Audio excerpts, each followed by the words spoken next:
Olá, queridos irmãos, queridas irmãs, estamos vivenciando o 18º domingo do tempo comum, ano litúrgico A, inaugurando o mês de agosto. Esse mês que é tão importante para nós aqui da Diocese de Jales, interior do estado de São Paulo. Porque além de ser o mês vocacional, como é celebrado em todo o Brasil, o mês de agosto também traz a solenidade, a festa da Assunção de Nossa Senhora, Assunção de Maria, que é a padroeira da nossa diocese. E nós teremos também, neste mês, a famosa Romaria Diocesana, que todos vocês já comecem a se preparar, para esse momento. E também, no mês de agosto, nós temos a Semana da Família, outra belíssima iniciativa da Pastoral Familiar de todo o Brasil, por sinal, que vale a pena a gente valorizar e participar. O tema que eu escolhi para esse 18º domingo do tempo comum, para a nossa liturgia, é o seguinte: o valor da vida de uma pessoa não depende do que ela tem, mas do que ela dá. Vou repetir. O valor da vida de uma pessoa não depende do que ela tem, mas do que ela dá. Com a sagacidade, humor, ironia e sarcasmo que lhes são típicos, o evangelista Lucas aborda um tema tão antigo quanto o mundo, o tema da herança. Herança. Não há nada como herança para dividir as pessoas. Vamos ouvir hoje, então, o capítulo 12 de Lucas, versículo 13 ao 21. Capítulo 12, versículo 13 ao 21. E começamos já lendo, e o texto já vai aparecer para você, o versículo 13 do capítulo 12 de Lucas, que diz o seguinte: naquele tempo, alguém do meio da multidão disse a Jesus: Mestre, dize ao meu irmão que reparta a herança comigo. Jesus está falando de confiança no Pai e é interrompido por alguém que, em vez disso, confia no dinheiro. Essa pessoa se dirige a Jesus com um tom imperativo: dize ao meu irmão que reparta a herança comigo. Como dissemos, é uma questão tão antiga quanto o mundo, a questão das heranças. A herança é sempre causa de divisões e desavenças. Porque sempre haverá alguém que esperava mais, que exigia mais, que queria mais. E isso causará inimizade e muitas vezes desacordos que duram para sempre, infelizmente. Para Jesus, toda herança é fruto da avareza, do egoísmo, da ganância, atitudes que fecham o ser humano irremediavelmente aos outros e a Deus. Portanto, toda herança é fruto do egoísmo. Pois se as pessoas fossem realmente generosas em vida, não teriam acumulado o suficiente para poder deixar em herança. Toda herança contém um fator tóxico que envenena a vida de quem a recebe. Assim, acreditamos estar fazendo bem deixando a herança, e em vez disso, entregamos um fruto envenenado que mais cedo ou mais tarde dará os seus frutos desastrosos. Leiamos agora o versículo 14 do capítulo 12 de Lucas. Jesus respondeu: Homem, quem me encarregou de julgar ou de dividir vossos bens? E Jesus recusa esse pedido. Quando Jesus usa a expressão homem, ele está sempre em uma postura negativa. Ele não está feliz com esse pedido, com essa atitude dessa pessoa. Na frase, quem me constituiu juiz ou árbitro mediador, está a última palavra, que literalmente é divisor, aquele que divide as coisas, já que é isso que estão pedindo para ele fazer, dividir a herança. Vejamos agora o versículo 15. E disse-lhes: atenção, tomai cuidado com todo tipo de ganância, porque mesmo que alguém tenha muitas coisas, a vida de um homem não consiste na abundância de bens. E aqui está a severa advertência de Jesus, que deve ser levada em consideração. A ganância é o desejo de possuir. São Paulo, na carta aos Colossenses, capítulo 3, versículo 5, irá afirmar que a ganância é idolatria. Isso mesmo. São Paulo afirma em Colossenses que ganância é idolatria. Você pode ser a pessoa mais religiosa, mais piedosa, mais devotada do mundo.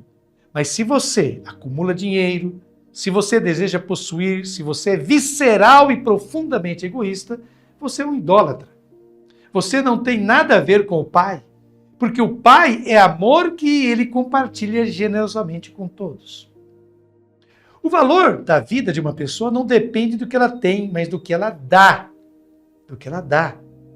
O ensinamento de Jesus nos evangelhos é que se possui apenas o que se é capaz de dar. O que é guardado para si não é possuído, mas nos possui. Vejam só vocês. Prossigamos agora lendo os versículos de 16 a 17, sempre capítulo 12 de Lucas. E contou-lhes uma parábola. A terra de um homem rico deu uma grande colheita. Ele pensava consigo mesmo: o que vou fazer? Não tenho onde guardar minha colheita. E agora, eis uma parábola ferina que Jesus conta. Ela nos conta sobre uma pessoa rica que, além disso, realizou uma colheita abundante. Ele raciocinava, ponderava consigo, diz-nos o evangelista. Mas cuidado, isso é uma ironia, porque depois Jesus vai falar que ele não raciocinava coisa nenhuma, ele é um tolo, né? O rico, os ricos, estão em estado terminal de egoísmo, para o qual não há esperança de salvação. Porque deveriam ser generosos, mas eles, justamente por serem ricos, não o são. Os ricos não pensam nem um pouco em dar, em compartilhar, com raríssimas exceções, talvez. Ele já é rico e tem esse campo que lhe traz uma colheita abundante. Não é que ele pensa: a quem posso dar essa colheita? Com quem posso compartilhar da minha grande colheita? Não. O rico da parábola pensa apenas em si mesmo. Para os ricos, tudo é para eles. Prossigamos. Os versículos 18 a 19, capítulo 12 de Lucas. Então resolveu: já sei o que fazer. Vou derrubar meus celeiros e construir maiores. Neles vou guardar todo o meu trigo, junto com os meus bens. Então poderei dizer a mim mesmo: meu caro, tu tens uma boa reserva para muitos anos. Descansa, come, bebe, aproveita. Percebemos na atitude e palavras do rico somente avareza e ganância. E novamente esse tema dos bens retorna. Ele pensa apenas e somente em si mesmo. Não há o menor sinal de solidariedade e de partilha em suas palavras. Já é rico, tem frutos abundantes. Vamos, o quanto custa dar aos outros, ele poderia pensar. Não. O rico, como eu disse, está em estado terminal de egoísmo, para o qual não há esperança. Vejamos agora o versículo seguinte, o versículo 20 do capítulo 12 de Lucas. Mas Deus lhe disse: louco, ainda nesta noite pedirão de volta a tua vida. E para quem ficará o que tu acumulaste? E aqui está a sentença de Deus. Lembremos que no tempo de Jesus, o rico era uma pessoa que se considerava abençoada por Deus, enquanto o pobre era uma pessoa que era considerada punida por Deus, castigada por Deus. A tradução aqui diz tolo, porque na boca de Jesus não parece conveniente aparecer certas expressões um tanto fortes. Mas, na realidade, o que está no texto grego original não é tolo. Jesus chama este rico de deficiente, idiota, estúpido, dito inclusive com vigor. Eis que primeiro Jesus havia dito que o rico raciocinava consigo, e em vez disso não ponderava consigo coisa nenhuma. O rico não é apenas um doente terminal de egoísmo, para quem não há esperança, mas também é um estúpido, segundo Jesus, pois ele acumulou tantíssimo e não pode nem aproveitar para si mesmo. Vai morrer e tudo o que acumulou, para quem será? Vejamos agora o versículo 21. Assim acontece com quem ajunta tesouros para si mesmo, mas não é rico diante de Deus. E aqui surge uma pergunta óbvia. Como alguém se torna rico diante de Deus? Dando aos outros. Isso mesmo, dando, repartindo o que tem, o que é com os outros. Jesus, nos Atos dos Apóstolos, capítulo 20, versículo 35, que também foi redigido pelo mesmo evangelista, afirma que há mais alegria em dar do que em receber. O segredo da felicidade não consiste no que você recebe, no que você tem, no que você acumula, mas no que você dá e compartilha generosamente com os necessitados. Bom, após essa reflexão na qual fomos inspirados por Frei Alberto Maggi, biblista italiano, eu faço as minhas ponderações pessoais e começo com uma famosa frase de Lev Tolstói. Lev Tolstói viveu de 1828 a 1910 e foi um grande escritor russo, considerado um dos maiores escritores do mundo, de todos os tempos. Diz Tolstói: os ricos farão de tudo pelos pobres, menos descer de suas costas. Vou repetir. Os ricos farão de tudo pelos pobres, menos descer de suas costas. Se alguém ainda duvidava da impossível conciliação entre as palavras e a prática de Jesus com os valores e princípios da sociedade na qual vivemos, este evangelho acaba com todas as dúvidas e ilusões. Para a sociedade capitalista na qual vivemos e pela qual somos educados, os principais valores e ideias a perseguir são riqueza, competição, sucesso pessoal, fama, poder, capacidade de influenciar e manipular pessoas e a eterna juventude e bem-estar. Porém, para Jesus, tudo isso não passa de tolice, estupidez, loucura e irracionalidade. Porque, por mais dinheiro que alguém possa ter, ele jamais terá o controle total de sua vida. Ele não pode evitar a sua caducidade e o seu próprio fim. E por essa riqueza e poder tão incertos, muitas pessoas estão dispostas a destruir a vida de milhões de criaturas e do nosso próprio planeta, enquanto permanecem não apenas calmas, mas também orgulhosas de si mesmos. Isso é irracionalidade total.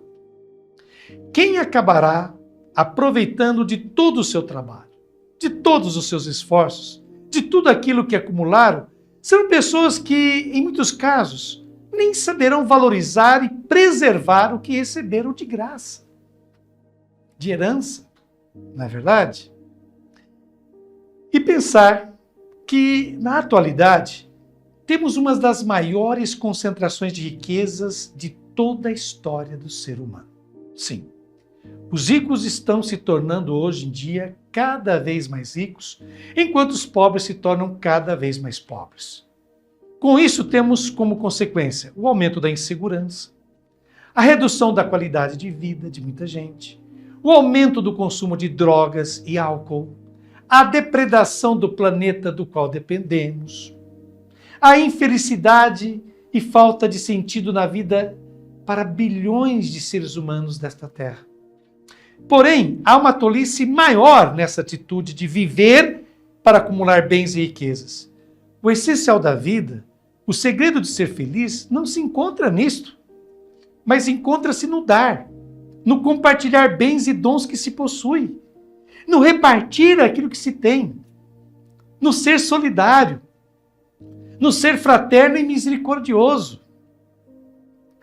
Por fim, é bom levarmos em conta uma séria e realista constatação, vejam só, que fez um teólogo espanhol muito atento aos tempos que vivemos. Diz esse teólogo espanhol: e nunca devemos esquecer que todos nós somos gananciosos. Ninguém escapa da ganância, porque brota do desejo. E o desejo é um mecanismo inato que sempre nos acompanha, que nos mobiliza, claro, para as coisas boas, para que sejamos criativos e eficientes. Mas também o desejo nos leva a apropriar-nos do que é dos outros, induzindo-nos a roubar com sã consciência, ou pelo menos com argumentos que tentam justificar as mais sujas malandragens que por vezes fazemos como a coisa mais natural do mundo. E, infelizmente, tudo isso está na ordem do dia hoje. São palavras proféticas de um teólogo espanhol que perdemos recentemente, José Maria Castillo. E agora você já vai começar a ver a oração aparecendo na sua tela. Eu te convido a fazer essa oração juntamente comigo. Os homens, sejam eles ricos ou pobres, são apenas um vapor enganoso. Colocando todos na balança, veremos que eles não são nada. Não confiem na violência, nem depositem vãs esperanças na rapina. Se acumularem riquezas, não lhes deem o seu coração. Deus falou uma vez e eu ouvi duas coisas. Teu, meu Deus, é o poder. Tua, Senhor, é a misericórdia. Tu dás a cada um o que suas obras merecem. Este é um trecho do Salmo 62, versículos de 9 a 13, na tradução da Bíblia Reina Valéria. E a vocês que nos acompanharam, um beijo no coração. Deus vos proteja, vos conceda um santo domingo e até a próxima semana, se Deus quiser.